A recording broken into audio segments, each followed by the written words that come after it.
Obviously, from my standpoint and from the team standpoint, we've had a tough summer, period. In this league, you don't have an opportunity at times for do-overs. And when you get a chance to win, as we have had in the past, 2006, 11, and 12, when you get a chance to win, you got to win. And when you get an opportunity this summer to do something that you could have done and you didn't do it, you didn't do it. And so 1995 or 96, I was put in charge of basketball operations. And I've always taken the approach that there were about 5 things that I really valued. And they're not my words, they're somebody else's words, because get educated by other people, but is to, be impeccable with your word, to never take anything personal. Don't make any assumptions, always do your best. Be skeptical, but learn to listen. And this summer, at least 3 of those things didn't come to fruition. So what happened with Dwyane floored me. And I'm going to miss the fact of what I might have had planned for him and his future and how I saw the end and my thought process and how I could see his end here with the Heat. You are what you think and you are your thoughts, and it's my responsibility to sort of make that happen. I didn't make it happen. And Dwyane left. And so the buck really stops here. I'm not trying to fall on the sword for anybody. I have great regret that I didn't put myself in the middle of it and immerse myself totally in the middle of it. Get in a canoe and paddle to the Mediterranean if I had to. Be in New York when he arrived on the 6th and greet him at the airport. I didn't do that. I wasn't there in the middle of that negotiation, and that's my job. And so it's not going to be the same without him. But we will, forge ahead. I've been here when Zoe left, been here when Shaq left, been here when LJ left. Brian Grant, Eddie Jones, but Dwyane is unique. And as I think Mike and our marketing department, have done such a great job, there'll always be a key under the mat. I just hope it doesn't get too rusty, that's all, from that standpoint, and I'm going to miss him. But anyways, I'll open it up to questions because I know that you've had a lot of things, that you've been kicking around, so I'm free to answer anything. Pat, can you fill us in a little on where the situation with Chris Bosh stands, and if he does not have another or did not have another recurrence with blood clots, will he be returning? Today, on July 16th, what would you say the percentages are of Chris Bosh being a member of the Heat's active roster in 16-17? It's always fluid, and it has been since there was a diagnosis and a decision for him not to play for the rest of the season. What the standard of care is in that situation is what drove us to make that decision. It's a positive environment right now with Chris, and I think his doctors, our doctors are constantly or more so now than ever, communicating. I know what Chris wants, and I know he wants to play, and obviously we would be open to that. But this is still a very fluid situation. There's no on this day today, You said it's today the 15th or the 16th? Already? Okay, this is the 16th. There's not an answer, Ira. I wish I could give you one. And so let's just let this process, move on down the road, and then we'll go from there. Pat, when you talk about regret and how if you had been in New York, if you had taken the canoe to the Mediterranean, whatever the opportunity was, why didn't that happen? And did you almost get urged in some ways by Dwyane's side to stay away and kind of let things play out the way they did?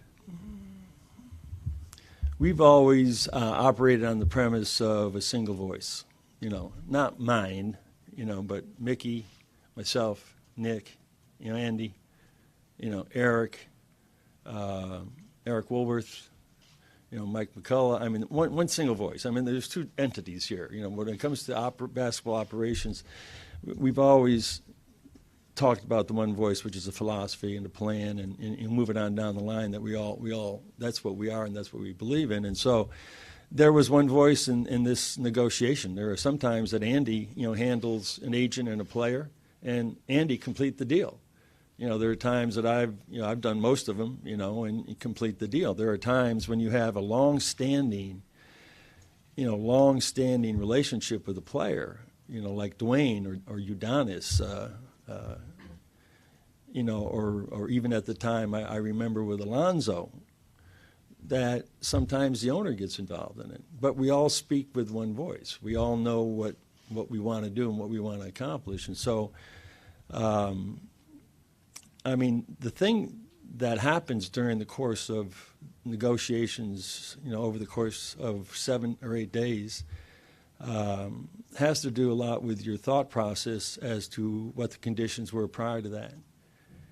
And the conditions prior to that over the last year or two have always sort of pointed in the direction that, we as an organization didn't do enough, for Dwyane.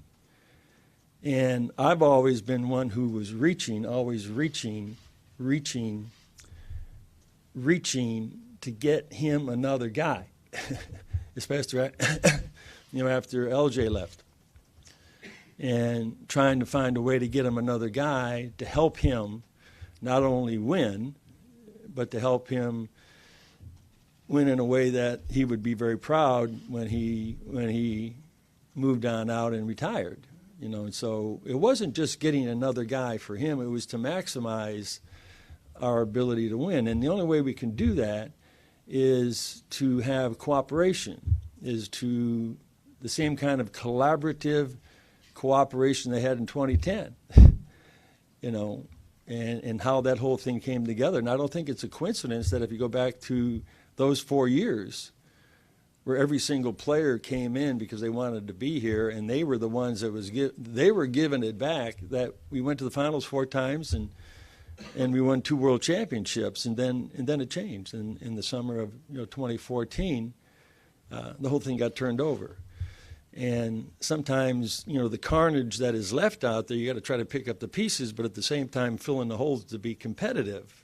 Getting Lou Dang, getting McRoberts, and at that time, and trying to forge forward. But so what my thoughts were always to try to make the team better, and also at the same time to try to make sure that Dwyane, over the course of the 3, 4, 5 years that he had left in his career, that he was going to get his money, that he would get it, but not at the expense of paralyzing our ability to win, and which I think would have hurt him. So, if there's anything that I could have done better, as I said, I would have done it. But right now, there's no do-overs in this thing, and I wish him the best. It's been a sad week for both Chris and I. We love him dearly, and Gabby and the family, and just there's nothing you can say about it. I've always said that one of the only things you can count on in life that's permanent, it's one of my favorite sayings, is change. And when change raises its beautiful or ugly face, you got to deal with it, and you got to adapt and move on. We've been here before, and so I do. I wish him nothing but the best, and nothing but great health, and And I do think we sort of gathered ourselves a little bit at the end, and during this process, while we were negotiating with his agents, we were talking to all of these other players, and the possibility that if something were to happen, that we could be able to move quickly. During that time, from July 1st to the 3rd, there were only 2 players. I think there were only 2 players that we felt that if we knew this was going to happen, that we sort of regretted that they went off the board. But that's the game that you play when it's free agency.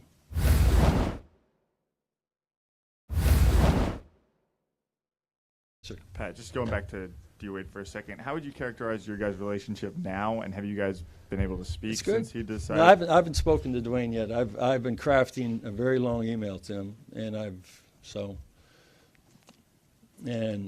I'm going to send it when it's finished, but it's not finished. As far as I'm concerned, if I saw him right now, I really believe that it'd be a warm embrace. I don't have any of those feelings, any negative feelings for him at all. I know that he was caught in a quandary with his thinking and his thought processes at the time, and what he felt was going on, and I know I was locked into mine, at that time, and so that's what happened. But I think, and I was so impressed, when he talked to you guys the day after, and I really believe he was sincere, truly sincere in the things that he said. At that particular time, he was raw, and I feel the same way about him.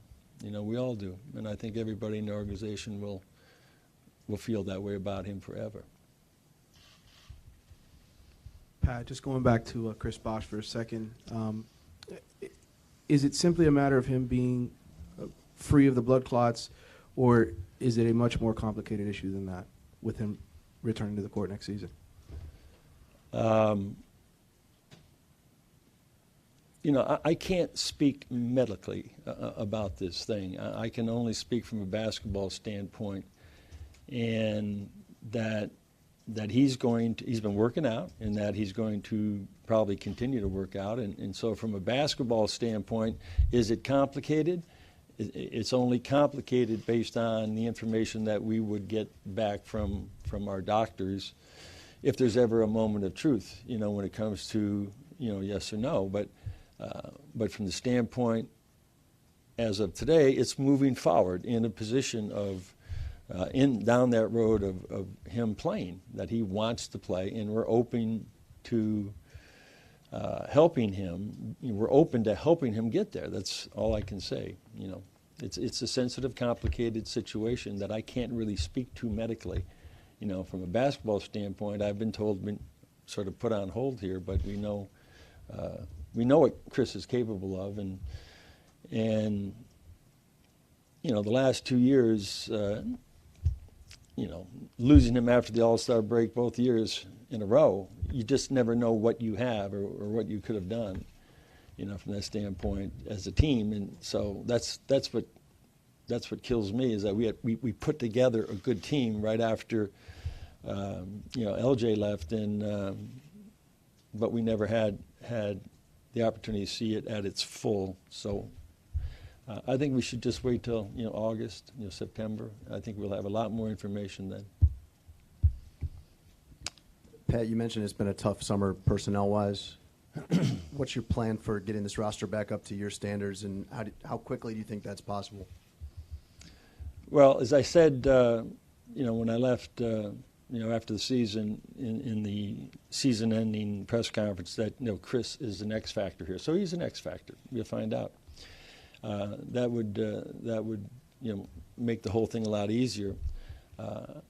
I also said the priority at that time, not being the priority, not the priority. I said a priority was Hassan Whiteside, and there's no doubt that I was going to meet and talk with him early and get him signed. The fact that Hassan and Justice and Josh and Tyler are all like in that young group of guys. If you want to, we can debate it. Give me 4 guys their age in the league, and let's play a 4-on-4 game, and I think we'd have a pretty competitive 4, whether they're lottery picks or not, And so we feel that we have a good base of young players, and so now the next step is to see what they can do and to augment this team, and then go from here. We are definitely going to be young. We're going to be playing at probably a different pace next year.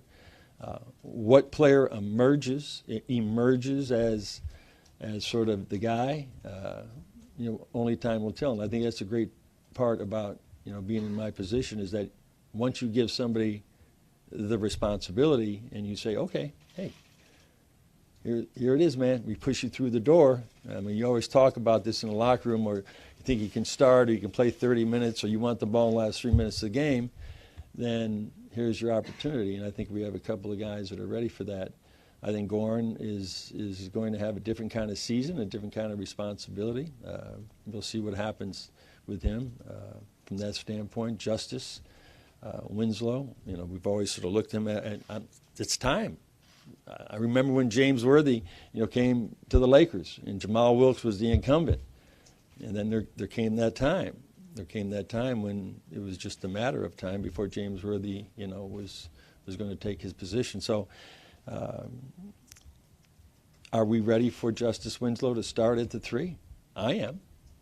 I'm not just throwing him out there. This guy has been thrown out there last year and played significant minutes and significant times. I trust him. And so you guys put too much emphasis on the things that he can't do versus what he can. And those things that he can't do, he's going to be able to do better with more minutes. Pat, obviously the offer that you made to Dwyane would have tied up considerable cap space the next 2 years. Tyler's offer sheet would not have. That being said, what was your thinking in not offering Dwyane a third year but committing to Tyler at such a huge number that might reduce flexibility in years 3 and 4 at 19 and 20 million? Well, if you're rolling over year to year and you're looking at the free agent class, then having your best and most important player at a time in his career, he's 35 years old, having him on a 1-and-1, on a 2-year deal, on a 1-and-1, so if he does opt out, then obviously the next year, if there's people out there in the market that you want that could come in under, and then you have that flexibility versus being locked into a 3-year deal where you don't. He could opt out, and if you miss on somebody, then because he's got bird rights, bird rights is the golden pass here for any veteran players. So you don't have to give players, 20, 20, 20, 20. You can give them 20, 8, 37, 25. What difference does it make? I mean, it's just, and we never talked about that, but I'm sure that's probably, if there was a player that Dwyane really likes it, heck yes. If there's a free agent that can come in here. That was the partnership that we had, not with him, but that's the partnership that the players had with the big three. And there's a very cooperative, collaborative, what is it going to take to get players in to help us win? And so that's where, I kept reaching, and probably that's where I missed the point with him. And if I had a chance to really sit down and rethink my thoughts patiently at that time, maybe I could have made a difference in explaining the big picture versus the now picture. With regard to Tyler's part of that, why the commitment? Why was there comfort? Well, he's on it. Well, it's a distorted contract, so he's on it low numbers the next 2 years. So, and then we'll have to deal with the with what's in year 3 and 4. So, and the reason why we matched is because, when you have a restricted free agent, or he wasn't a restricted free agent, but he was a player that, under the Gilbert Arena rules, makes it very difficult for you. Makes it easy for somebody like Brooklyn, who tried to get a bunch of young guys, balloon them up, and so to tell us that, we're going to poach one of your guys. Mickey said, you're not poaching any of my guys. And, Mickey made the decision. He loves Tyler. He's a young piece, part of our future. And so we'll deal with years 3 and 4, but years 1 and 2, we got them at a bargain.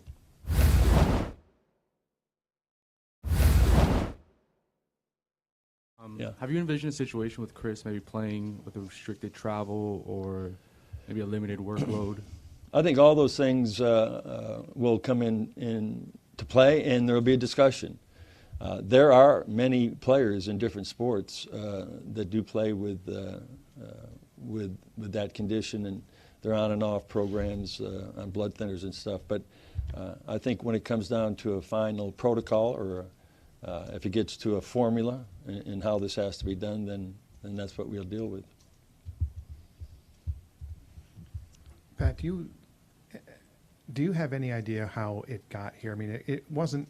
I know Dwyane talked about money and respect levels and things of that nature, but in the end of the day, 42 here versus 47 in Illinois, it kind of works out tax-wise to roughly the same number. So it couldn't have been. It couldn't have been just money. It couldn't have been just one thing. Do you know what the ultimate deciding factor was? You know, you get to a point, I think, as a man in your life where your thinking and thought process change.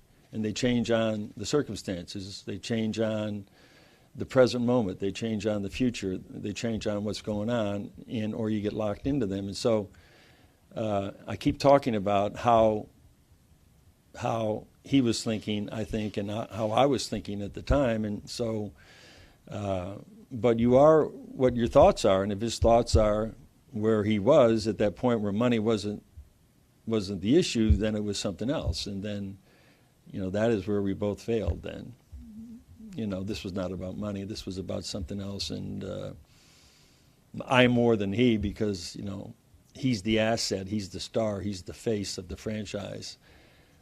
I should have tried to done everything that I could have verbally in trying to change his mindset to mine, or a big picture, or a better picture, or one that I thought would help him, and also would give him two things: would help him end his career, and also get him, I think, financially the money that he needed and wanted. Pat, obviously you made a huge commitment to Hassan Whiteside, a player with limited experience, to a degree limited productivity, played off the bench second half of the season. What made you go out and feel comfortable enough to give pretty close to maximum money going forward to a player like that? And was there ever a point, just the magnitude of the deal, when you had to sit back a little bit and realize the sort of commitment, such a long term, to a player who is a relative neophyte in this league? Different world we're in the NBA. Ira, you've been covering it for 29 years. We've only been here 28. How can you cover it for 29? Oh, I got you. Okay. So, but so you've seen the changes over the years. So all of us have been around all these years, have seen how the things have changed. I mean, when I was coaching the Lakers, I remember Jerry West calling me on the phone in my first year and saying, "We just signed Mitch Kupchak." Now, he was the first free agent to ever sign a free agent contract. He signed for like $1,800,000, you know, $600,000 a year for 3 years. And so I said, what do we have to give up for him? He said, nothing. He's a free agent, you know. And so Mitch Kupchak came to the Lakers, and at $600,000, he's making, I think, twice the money of Kareem and twice the money of Magic, and, you know, all these players. And so, you know, we've seen this whole thing change over the years dramatically. And this summer there was an explosion, an absolute explosion of dollars, and the amount of money that came into the system because of the television contract, and the cap going from $70 to $94 million. That's an added $24 million. I've never seen more teams with more maximum room than I've seen this year. So there were a lot of opportunities for players to really capitalize. I don't look at that with Hassan. What I look at with Hassan is that we were very fortunate to get him. But we did track him, and, you know, he was on our radar, and we ended up getting him here. And we saw enough in the last 2 years to say that this is a very unique talent, very unique player. And at the dollars that he's going to be getting over the 4 years, we felt that was worth the investment. You've all seen him play, and he can absolutely dominate a game and on the defensive end, blocking shots, rebounding, lobs, dunks, all those things. And but I wouldn't judge him and warn him. Don't warn him, please. And you shouldn't do this just because the guy got a max contract.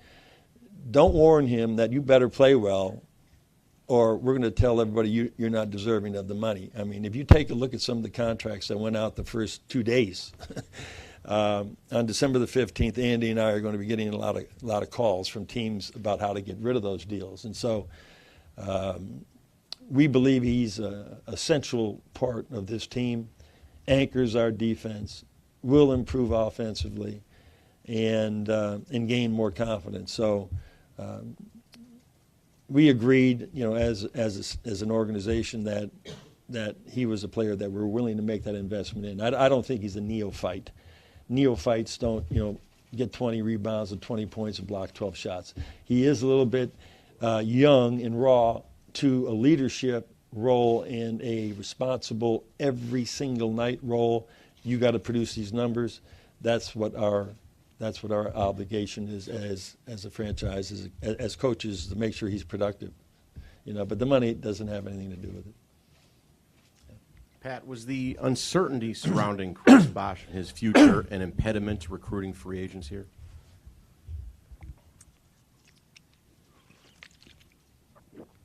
No, it's not an impediment. It's just something that has to run its course. We went through it with Alonzo Mourning, so we know at that time, what happened with the team, and we're going through it right now with Chris. And so it's a factor that we have to weigh on a regular basis. But because it's an unknown to some extent. It will work itself out, but it does right now stymie us from doing certain things, and instead of knowing wholeheartedly that he's going to be at the 4 spot next year. Pat, if you'd be kind enough just to go over each one of the 3s and 4s he had, what you liked about each of them, and Babbitt and James Johnson, Derek Williams, and then your 5 and Willie Reed. You want me to talk about all 17 players, or just? Well, those 4. Oh, okay. Okay. We some of the first conversations we had, with Derek Williams' agent, James Johnson's, agent. We always liked Luke, Babbitt, from years past, and we just didn't think he was in sort of maybe the right situation. But last year we felt that he played extremely well in New Orleans, and Willie Reed, we knew. We had him. We thought he had a good year last year with Brooklyn, and so, filling positions in right now with a lot of new players, and of course with Wayne Ellington, having him come in as a player that's personally that we know he can shoot the ball, and we felt very good about being able to go after these players, and especially getting them on 1-year contracts, and at the same time. Having a very young athletic team, and then still being in the game next summer. And the skill set specifically with Williams, obviously you're getting defense with Williams and James Johnson. What appealed to your skill set? Well, this new word, from a skill set standpoint, James Johnson is a defender. He's 6'9". He's very athletic, very long. I've seen him have great games. I mean, truly great games. He started for Toronto. A number of games before he rolled his ankle over, and then the young kid from UCLA came in and took a lot of his minutes. But I think with consistent minutes and, with a specific role as a sort of a Swiss Army knife type of guy, he's 6'9" and guard guys. He can really defend. And I think if you're looking to beat anybody in the East, then you have to look at how you're going to be defending certain players that can make the difference. Derek, Williams, from that standpoint, Derek Williams is an elite athlete above and beyond, from an athletic standpoint. And we think we can raise his 30%, 3-point shooting to maybe 37 or 38. We feel like we can do that we can improve that. We can improve that with James. Luke already has that ability to make threes. Ellington has the ability to make threes. Willie is just an athletic young guy inside who can score, and we need to have a backup center, and so it was a good opportunity for us. So all of them we feel like they will fit in, especially the way that Coach wants to play.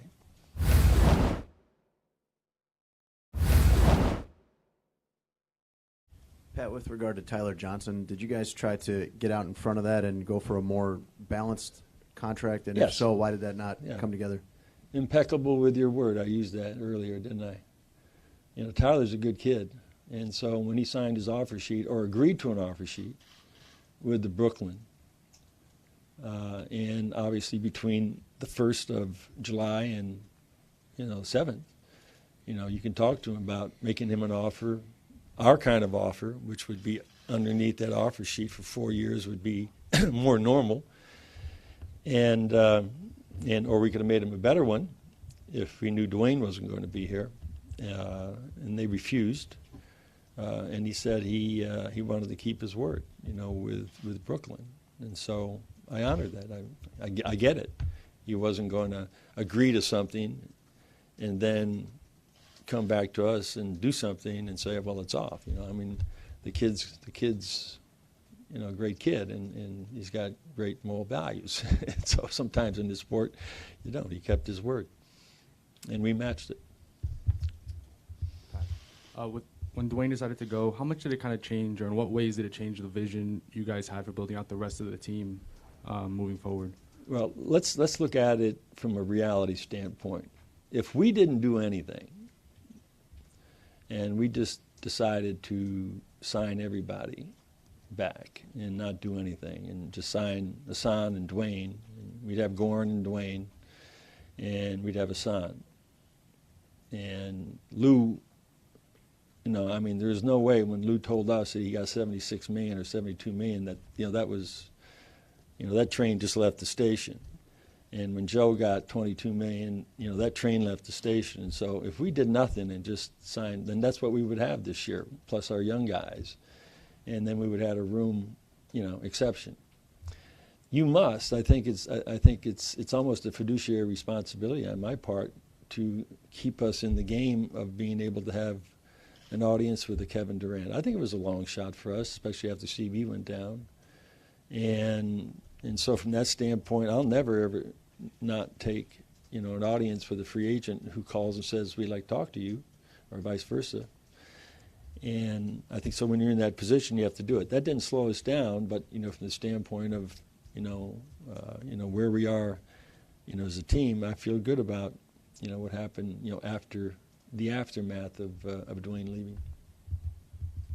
Pat, you lost your 2 starting forwards from last year's playoff team. Was there any point where you either asked Lou or Joe Johnson to sort of remain on hold? And from someone who appreciates veteran leadership, how much does it hurt the team to see those 2 guys walk? Lou was in. He was in. He wanted to stay here. He understood our dilemma. The fact that he didn't have bird rights and he was just a 2-year guy, contributed a little bit to our overall thinking. But still, there wasn't going to be enough for everybody. Now, if a player decided to take some kind of an exception, then he gets his bird rights, and then next year you can be rewarded, and that's a whole nother kind of player in the thought process. But he was in until his agent called and said, 72 is a lot. And I'm happy for him. He's 31. He's going to go out to, I think, a great franchise. They're going to use him, I think, in the capacity of being, a player, a producer, and also an educator of the young guys. And, I think Joe was a long shot with us, always. When we got Joe, we were very fortunate to get him because he wanted to come to Miami and play here because he had an opportunity to be in the playoffs and play.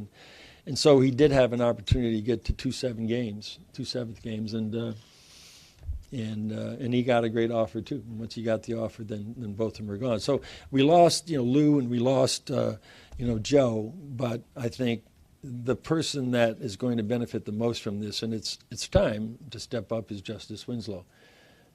He's capable of starting in this league, and that is right now who we have slotted in there, and that is who I feel very comfortable with. Pat, obviously, big roster makeover, but do you still feel this is a team that can contend for a playoff spot and should be in the playoffs next year?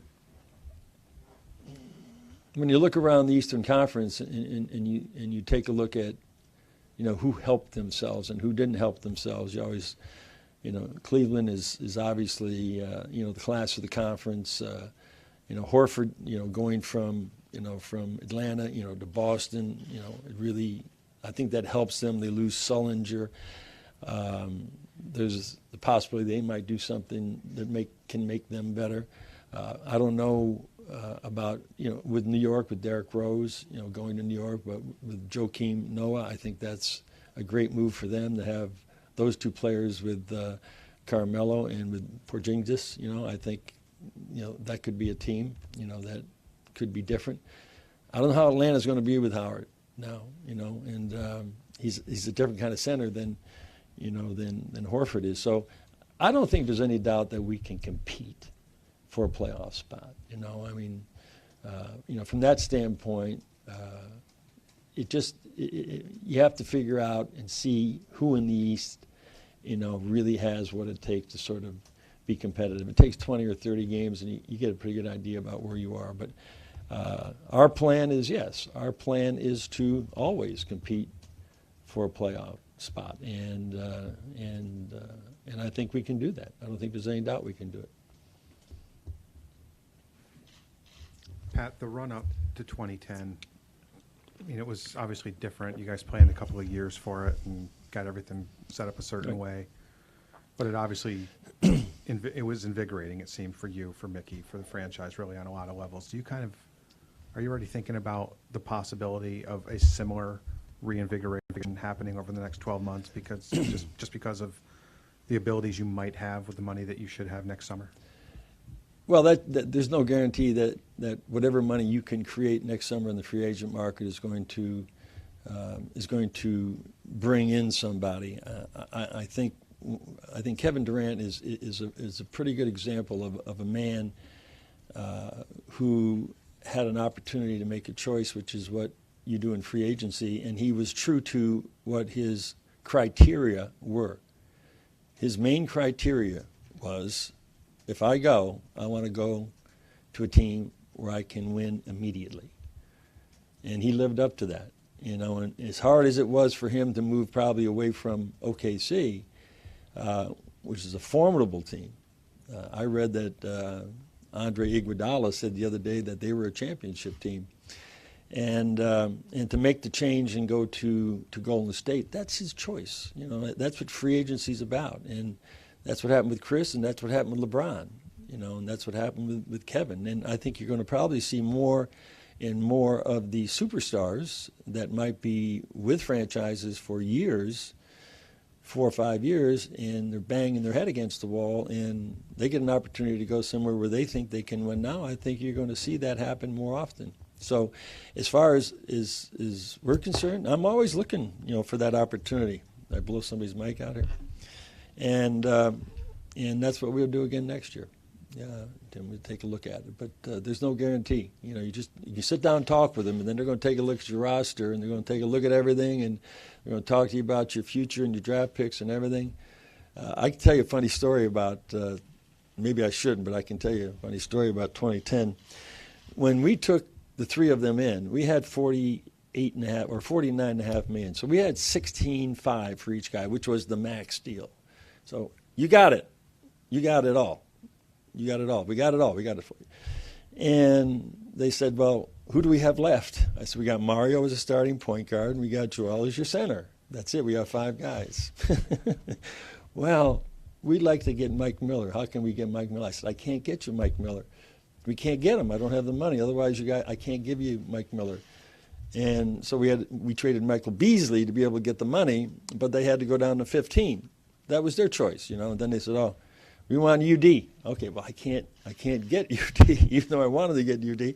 And so it was that whole concept about bringing guys into room and on 5-year deals. This is an interesting part of the July the 9th. They all agreed to come in on 5-year deals, room only, so I didn't have to give up any assets. And then at the 11th hour, they all wanted the 6th year. And you know what that cost me and Andy. It cost us 4 picks. And I just said to him, I said, if you want the 6th year, because I know you're going to opt out after the 4th anyhow, but you're going to want the 6th year, I don't want any of you walking into my office and say, hey, can we get any young guys around here? Can we get some draft picks around here or do whatever it is? Because they were gone. And I don't know why I told you that story, but anyways.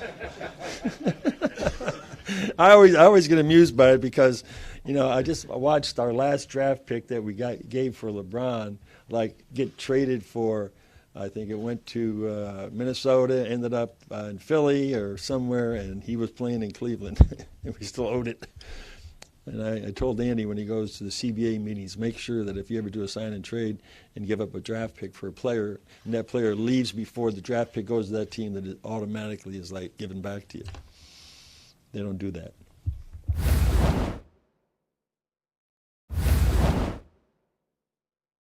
Pat, what was Chris Bosh's involvement in the negotiations with Wade, and how did he react once he found out that Wade wasn't coming back? I don't know. He and Dwyane, I'm sure, were communicating, but I was not communicating with Chris at this time, and I'm sure that, and I know that UD was communicating with him from that standpoint. It was a little bit difficult from a logistical standpoint. Dwyane left somewhere at the end of June and was gone for a couple of weeks in Europe. And so, to be able to get an audience, with him somewhere was hard. So everything was done through the agency. Everything was done through a myriad of agents and other voice pieces and stuff. It still doesn't mean that I shouldn't have gotten in a canoe and gone over there or made more of an effort, to contact him. But there were people that were in touch with him that were close to him. Yeah. Pat, I've heard word that Eric Spoelstra is about to receive an extension. Can you address, has that been done or is that impending? And your thought on Eric in a little bit of a different role, now more developmental coach than maybe the stars that could sort of lead the way before? From a contractual standpoint, and I don't know if we've made an announcement yet on it now, but we're working towards an extension that I do believe will, come to fruition, not only with him, but also with his assistant coaches. And obviously we want to put the staff together, and I do believe that Danny and Dwyane and Chris will, all be part of the bench staff from that standpoint. So, and Eric has been through this before, Ira, because his first 2 years after I retired, he had contending teams, competitive teams, playoff teams, but obviously they weren't championship teams. And I thought he did, a hell of a job, at that time and starting his coaching career with teams that were competitive and also playoff teams. So, and then he had the 4 years where I think he really earned his stripes as a head coach with 4 finals finishes and 2 world championships. And in the last couple of years, there's been some the rebuilding process, retooling to where we are today. He's got his work cut out for him. Welcome to being an NBA coach.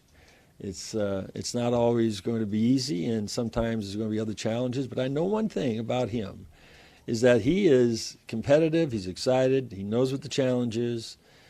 He does love the guys that he has already developed. He's not a developmental coach. We have a developmental program in which he works very hard in improving from within. And so, his philosophy as coach, to me, is bring him to me and I'll coach him. That's it. That's the way it has to be right now. And he's very involved in the process all the time. Every single player that we talk about or sign, he gives the nod because I don't want to send him anybody that he doesn't want. Pat, 2 quick things. Is there anyone left out in free agency that's even worth considering with the $2.9 million room exception? And also, 2-guard, I don't know how much you and Eric have talked about it yet. Do you see Ellington competing with Josh Richardson, Tyler Johnson to start there? How might that play out? So that and the $2.9 million room exception. We have 17 players right now on our roster. 3 or 4 of them are what we would call development players. They got conditionally, guaranteed contracts, from that standpoint, with hopes that we can continue to hold on to a player if they go to the D-League and if they don't make it and play at Sioux Falls. As far as the 2.9 room exception, we're going to hold on to that. It's a little jewel right now. So We don't know. I don't think we're going to use it for the rest of this summer. There isn't anybody out there right now that I want to give it to. It's something that you could use, somewhere in February or somewhere around, March. But and as far as filling out the roster, I think it's time to sort of just step back. Summer league's over with. All of the coaches need to go somewhere and just sort of relax, and as do the media. And then you do whatever you want to do, okay? But I think that's what everybody in our organization needs to do. They've been pushing it real hard since since the draft, and then we'll see what we have. And I'll be looking forward to the guys starting to come back in late August and early September. And the process never changes, Faces do, people come and go, but the process never changes, and the machine keeps rolling, down that track. And so, that's where we are basically, and I'm looking forward to it. Pat, did you guys target Al Horford in free agency, and if so, how far did that go? No, and it's not out of a lack of respect for him. Is that at 12:01 I came to an agreement with Hassan. I don't care if Dallas came in after us. We had Hassan. And so once we got Hassan, I didn't want to, string along anybody else. From that standpoint, we like Al. Love Joakim Noah. And everybody that was at the top. The Rosens, the Beals, Batums, Howard, Horford, Drummond, all those guys, their deals were done. They pretty much were going to go somewhere, and Horford's going to really help Boston, I think. And but we didn't really push on that at all. Coach, I know the commissioner spoke about super teams the other day, and maybe smaller markets having a tougher time competing, and you have 4 superstars on a team like Golden State. And where do you stand on that? And maybe the smaller markets having a tougher time either keeping their own guys or even competing at all, and you have maybe 4 or 5 teams that actually compete for a championship.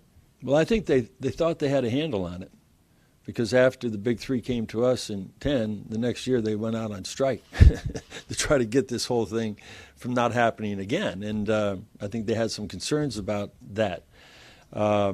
However, players are going to become free agents. And, with the amount of – there's going to be another, I think, 12, maybe 15. I think the number is down to 102 or 104 for next year. Another, $12 million going into the system next year. And – so this is something that you can't stop. I mean, players want free agency. Free agency gives them an opportunity to make a change and to make a choice, and so you'll never stop that. And as far as one team being able to acquire, a player of his caliber, if you think about the sacrifices they had to make to get him, they had to let Harrison Barnes go. They had to trade Bogut. They had to let Excelli go. They almost, at one time, I thought probably might have had to waive Livingston. And so while he goes in, 3 very key components to, a championship team and a record-breaking team had to leave. So there is a price to pay if a free agent does move into your team. You better have all the space and the players, or they're not coming. And I don't think many free agents are going to leave good situations to go to a team that's been gutted, because you got to get rid of players to get them. And so I think, Adam is a very smart guy. They'll all get together. They'll try to figure this thing out. And I've always had Andy and I argue about this all the time, is I believe that there should be a franchise tag on one of your guys, that you have the ability to have a franchise tag. And what I mean by my opinion of a franchise tag, this is why they don't allow me to talk and give opinions in the collective bargaining agreement, is that a franchise player to me would be a player in which you can pay him as much money as you want, and he doesn't go against the cap or the tax. Everybody gets one player that, okay, Kevin, you get 50 or whatever, or LeBron, you get 100. I mean, whatever you want to do. I mean, somewhere along the way, there are players in this league that are worth that kind of money. So, or there's a limit on that. But if you franchise somebody, then you have ability to protect, I think, that from happening. Players won't go for that, though. I don't think they will. But anyhow, I'm going to thank all of you for coming out today, and I'll see you along the way, and I'll be following you, and I'll see you, whenever. I'll see you hopefully, after Labor Day when everybody comes back to work. So, okay, have a great summer.